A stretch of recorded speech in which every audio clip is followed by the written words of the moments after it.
One, I would say the challenges, and I'll just give you two things. So the challenges would be, first of all, I had to gain the experience that's needed to understand how the art is, how the art is performed, how the performing art is performed in the West. So I had to do a lot of research, and I had to rely on so many resources across, where I had to meet people, talk to them, dancers, fellow dancers, colleagues, attend workshops, and make sure that to understand the basic idea of how art is abroad.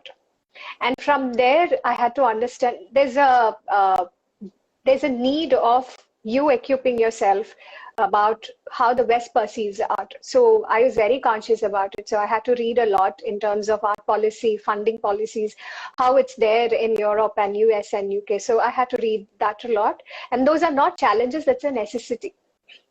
And if you see challenges, you have to be very clear about what is that you want to do. So I was very clear about what I didn't want to do. So it was easy for me to edit it and then focus on finally coming down to what actually it is. So when I started, I was quite clear of what I didn't want. So it made sense about how the journey can be. So I made sure that in terms of business models, so I had to read a lot about it and research a lot about it, so that it's easier for, setting up a company. You have to make sure that you associate yourself with similar kind of organizations, so that you know how it works and functions in in an alien country. So those were the challenges, because finding these things will take time, and there's a lot of groundwork that goes into all these kinds of work. So it took a lot of time in understanding all this.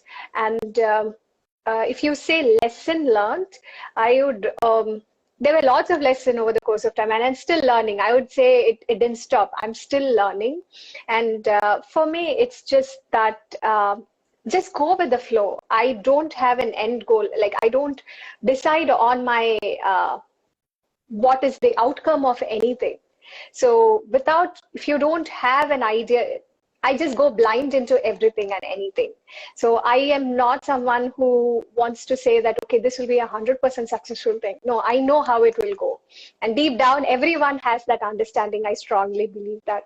So I am not, though I'm confident about this will happen, but I don't get to a point where saying, okay, this will be super successful and anything. No, our work have to be done. And the result will come by itself. I'm someone who says that the results don't matter to me. The work matters to me. I have to involve in the process. The process have to talk more.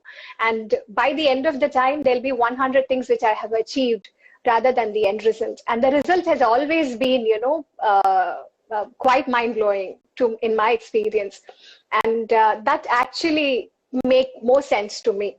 And to whomever I work with also, I make sure I usually tell them, just don't expect too much out of anything that's happening. Just work and we'll be fine. And mostly my artists have been much more supportive, and they don't expect that. So they know that this is what I would always have, a plan A, plan B. So it will work out. And the end results have always been very successful. So I think that's one of the biggest lessons I have learned.